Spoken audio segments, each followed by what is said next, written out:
हमारे पंढरपुर के श्री नामदेव जी महाराज नित्य जाते और ठाकुर जी को जाकर के रोज बोलते, ठाकुर जी मेरे घर कभी जीमने आओ। श्री विठ्ठल भगवान ऐसे खड़े रहते। नामदेव जी रोज जाते, बोले मेरी मैया इतना बढ़िया प्रसाद बनाती है, ठाकुर जी जीमने आओ। तो नामदेव जी से कभी कभी ठाकुर जी बोलते थे, ठाकुर जी कहें पूरी दुनिया यहीं लेके आ जाती है, तू भी लिया यहीं पे, हम यहीं खड़े यहीं पालेंगे। बोले नहीं, मेरे घर आओ पाने के लिए। तो ठाकुर जी बोले मैं तेरे घर पाने जाऊंगा तो यहां पे कौन खड़ा होगा मेरी जगह, लाखों लोग दर्शन करने आते हैं। नामदेव जी बोले आप भगवान हो, सर्वसमर्थ हो, कोई व्यवस्था कर लो अपनी। भगवान बोले ठीक है कर ली हमने व्यवस्था। बोले क्या व्यवस्था है? बोले मैं तेरे घर जाऊंगा पाने, तू मेरी जगह खड़ा हो जा। नामदेव जी बोले ये कैसे हो सकता है? भगवान बोले सब हो जाएगा, बस आज एक काम करियो, रात्रि में जैसी शयन आरती हो, शयन आरती के बाद छुप जाइयो पीछे आके, देखो ठाकुर जी की लीला। ये सत्य घटना है श्री नामदेव जी महाराज की। नामदेव जी छुप गए। रात्रि में शयन आरती के बाद जैसे ही कपाट बंद हुए, ठाकुर जी तुरंत मूर्ति मंत्र खड़े थे, मूर्ति से सहज हो गए और सहज उतर गए अपने आसन से। और नामदेव जी कहा तुम खड़े हो जाओ। खड़े हो गए। नामदेव जी बोले ऐसे खड़े हो जाओ हमारी तरह। हो गए खड़े। अब ठाकुर जी उनका श्रृंगार कर रहे हैं, अपनी जैसी पगड़ी पहनाई, अपने जैसे वस्त्र पहनाए, अपने जैसे पूरे हाथ पाम कर दिए। नामदेव अब हम जा रहे हैं तुम्हारे घर प्रसाद पाने, 2-4 घंटा में मंगला आरती होगी, खड़े रहना यहीं पे। और सुनो 2-4 बातों का ध्यान रखना। क्या? ये सुबह सुबह पुजारी आकर के तुमको ठंडे ठंडे पानी से नवाएंगे, ठिठर मत जाना, अंदर से ठंडी लगे तो भी रोक लेना। नामदेव जी बोले वो कैसे रोकूंगा? बोले हम नहीं रोक रहे इतने साल से, रोज रोज हमको भी नवा देते हैं सुबह 4 बजे, हम भी तो अपनी कंपन होता रोकते हैं उसको।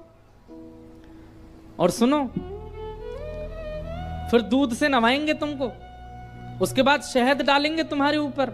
और फिर कभी पंढरपुर जाओ तो हमारे कहने से वहां की काकड़ा आरती, तो काकड़ा आरती में क्या करते हैं, दूध से जल से सबसे स्नान करने के बाद फिर ठाकुर जी को मुंह पे मक्खन लगा देते हैं, इतना सारा मक्खन मुंह पे। तो ठाकुर जी बोले स्नान आदि के बाद तुम्हारे मुंह पे मक्खन लगाया जाएगा, तुम्हारा मन तो करेगा कि मैं खा लूं, लेकिन जीभ निकालना नहीं बाहर, उसको लगे ही रहने देना। नामदेव जी बोले फिर तुम्हारा श्रृंगार होगा। और श्रृंगार के बाद पंढरपुर में हर दर्शनार्थी को अधिकार है कि भीतर मंदिर में जाके ठाकुर जी के चरण छू सकता है, अपना सर वहां रख सकता है, सबको छूने का अधिकार है। बोले दुनिया भर के लोग तुम्हारे सामने आएंगे, सब लोग आकर के तुम्हारे चरणों में प्रणाम करेंगे, अपने दुख दर्द बताएंगे, सबकी सुन लेना, पूर्ण किसी की मत करना। तुमको दया भी आएगी, कोई रोता हुआ भी आएगा, कोई बहुत ज्यादा विचलित भी आएगा। नामदेव जी बोले क्यों पूरा नहीं करूं? वो सबका विधान बना हुआ है, वो सब काम हमारे लिए छोड़ दो, किसको क्या देना क्या नहीं देना। तुम बस कहीं ऐसा नहीं कि यहाँ खड़े होके कोई रोता हुआ आया उसके आंसू पोंछने लग जाओ, कहीं तुम जरा भी हिल गए तो पुजारी पंडा बहुत मारेंगे, सब कहेंगे कहां गए हमारे ठाकुर जी, कौन खड़ा हो गया आके। नामदेव जी बोले जो आ गया, बढ़िया निमंत्रण दिया भोजन का, मैं तो बंद गया यहाँ पे। बोले हाँ रोज आ जाते हो भोजन करने, आओ अब जा रहे हैं हम भोजन करने, खड़े रहो यहीं पे। और श्री पंडरीनाथ श्री साक्षात द्वारिकाधीश अर्धरात्रि में नामदेव के घर गए, अकेले द्वार खटखटाया, मां अंदर से चिल्लाती हुई ए नामा, पूरे दिन मंदिर में पड़ा रहता है, आधी रात में आता, सब सो रहे हैं यहां पर। जैसे ही द्वार खोल करके देखा, आहा सुंदर श्री पंडरीनाथ भगवान द्वार पर खड़े हैं, स्वर्ण का मुकुट पहना है, स्वर्ण के आभूषण पहने हैं, कंधे पर हाथ रख करके मधुर कटाक्ष नेत्र हैं ठाकुर जी के, मंद मंद मुस्कुरा रहे हैं। नामदेव जी की माता जी तो विट्ठल, हाँ मैया मैं ही आया हूं विट्ठल। नामदेव रोज निमंत्रण लेके आता मेरे घर प्रसाद पाने आओ, मैं आ गया। नामदेव जी की माता जी ने चूल्हा रात में चेताया, खूब बढ़िया बढ़िया प्रसाद बना करके ठाकुर जी को अपने हाथ से पवाया। इतने में ही घंटे घड़ियाल बजने लगे, 3:30-4 बज गए, सुबह के मंगला आरती का समय हुआ। ठाकुर जी ने कहा मैया जल्दी करो। बोले क्या हो गया? अब आपको मंगला में जाना है? बोले मंगला में अब मैं तो व्यवस्था करके आया हूं वहां पे, लेकिन मुझे आज तक तो मैं दर्शन देता था काकड़ा आरती में, मंगला आरती में, आज मैं दर्शन करने जाऊंगा। मैया बोली क्या करूं? बोले काली सॉल लेके आओ और मैया शॉल लेके आई, ठाकुर जी ने अपने मुकुट उकुट उतार करके, आभूषण उतार करके और काली शॉल में बढ़िया स्वयं को लपेट लिया, किसी को पहचान में नहीं आवे। कारे कारे तो ठाकुर जी हैं, काली शॉल और ओढ़ ली। अब तो निकल पड़े, दौड़ के जा रहे हैं देखने के लिए नामदेव कैसा लग रहा है मेरे स्थान पर खड़ा होके। दर्शनार्थी लाइन लगा करके खड़े थे, उन्हीं में ठाकुर जी खड़े हैं और दूर से ही निहार रहे हैं। नामदेव जी चुपचाप नेत्र बंद करके, हाथ बिल्कुल कमर पर, जैसे पंडरीनाथ भगवान खड़े होते हैं बिल्कुल वैसे ही खड़े हैं। और ठाकुर जी दूर से ही देख करके नामदेव की बलियां ले रहे हैं। आहा मेरो नामा कितना अच्छा लग रहा है। गर्भगृह में जैसे ही ठाकुर जी पहुंचे,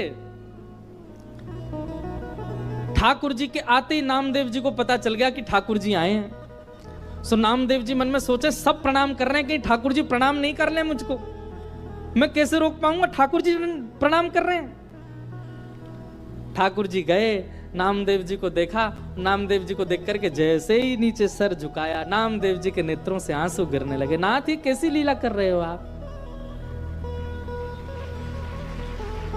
बलैया लेने लगे। अद्भुत हैं बंधुओं ठाकुर जी। ठाकुर जी जैसा प्रेम कौन कर सकता है। अपने भक्त को अपने स्थान पर खड़े होकर उसके दर्शन करने आए हैं। पहले तो खूब बलैया ली और फिर उसके बाद ठाकुर जी बोले, ए नामा तुझे नोच के भाग जाऊं, तू जोर से चिल्लाएगा पंडित पुजारियों को पता चल जाएगा। नामदेव जी बोले ऐसा मत करो, मैं किसी को बताऊंगा कि आपने मुझे खड़ा किया, कोई मानेगा और नहीं। ठाकुर जी चिढ़ा रहे हैं नामदेव जी को, नामदेव जी घबरा रहे हैं। ऐसी लीला, इसको कहते हैं रास। क्या कहते हैं? रास। ये लीलाएं जब ठाकुर जी आपके लिए सहज हो जाते हैं, ठाकुर जी आपको प्रायोरिटी देने लग जाते हैं, ठाकुर जी आपके लिए यह भूल जाते हैं कि वे परमात्मा हैं, इसको कहते हैं रास। रास का मतलब नाचना नहीं होता। रास का मतलब इन गोपियों के लिए ठाकुर जी सहज हो गए, इन गोपियों के लिए ठाकुर जी ने अपना परमात्म भेष त्याग दिया, इन गोपियों के लिए ठाकुर जी सरल बन गए, दीन बन गए, इसीलिए उसको रास बिहार कहा। गोपियां अपने अपने घरों में, ये गोपियां सामान्य नहीं है बंधुओं, ये त्रेता युग के समस्त दंडकारण्य वन के संत हैं जो राम जी से मिलने की प्रतीक्षा कर रहे थे। तब हनुमान जी ने जाकर के इनसे कहा, आप सब लोग प्रतीक्षा मत करो, केवल राम जी का चिंतन करते करते अपने देह का त्याग करो। आप सब संत ही द्वापर में ब्रज में गोपी बनकर के प्रकट होगे, तब राम जी कृष्ण बन के आएंगे और आप सबके साथ रास विहार करेंगे। आप सबको वो सुख प्रदान करेंगे जो एक प्रियतम प्रियतमा का होता है। आपके गले में अभी तो राम जी भगवान है, आप सब संतों केवल प्रणाम तक अधिकार होगा, लेकिन द्वापर युग तक प्रतीक्षा करोगे तो एक प्रियतम के भाव से ठाकुर जी आपके गले में गलवैया डाल के रास विहार करेंगे, वो सुख प्रदान करेंगे जो किसी को नहीं मिला। नामदेव जी कौन है? सिद्ध सिद्ध, ये जन्म से ही सिद्ध हैं।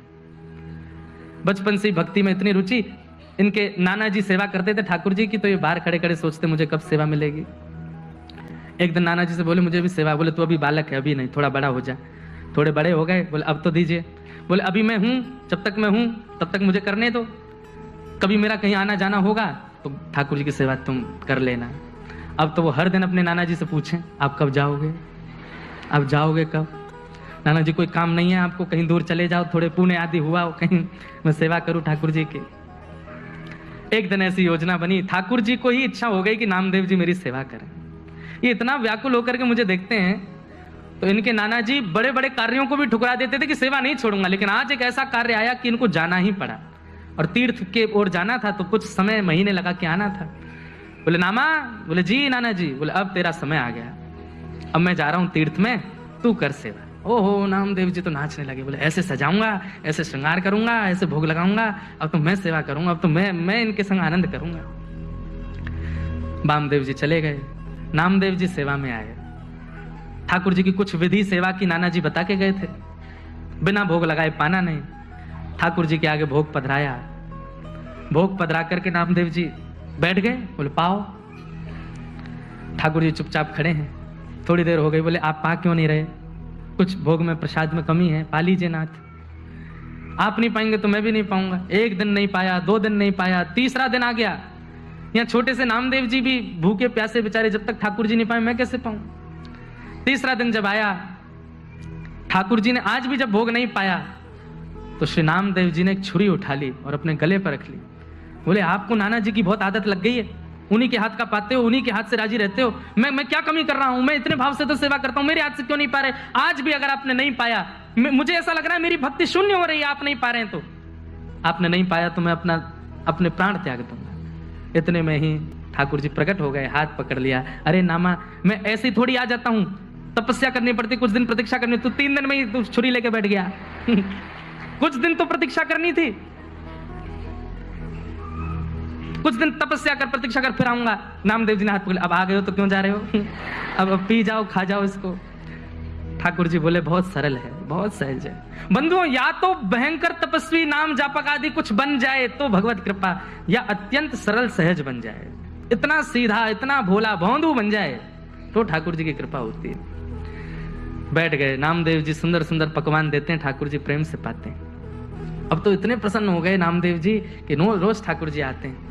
नाना जी लौट करके आ गए कुछ दिन बाद। जैसे ही नाना जी आए, आकर के बोले कैसी रही सेवा आदि, कैसी चल रही है?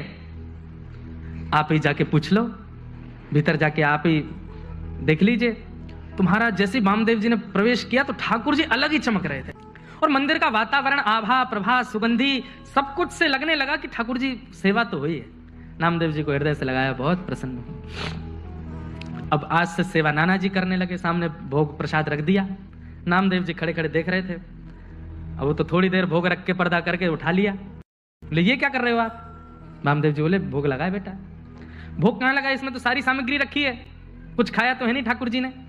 वामदेव जी बोले ऐसे ही लगता है भोग, ठाकुर जी के सामने पधरा दो, पर्दा लगाओ, उठा के ले चलो।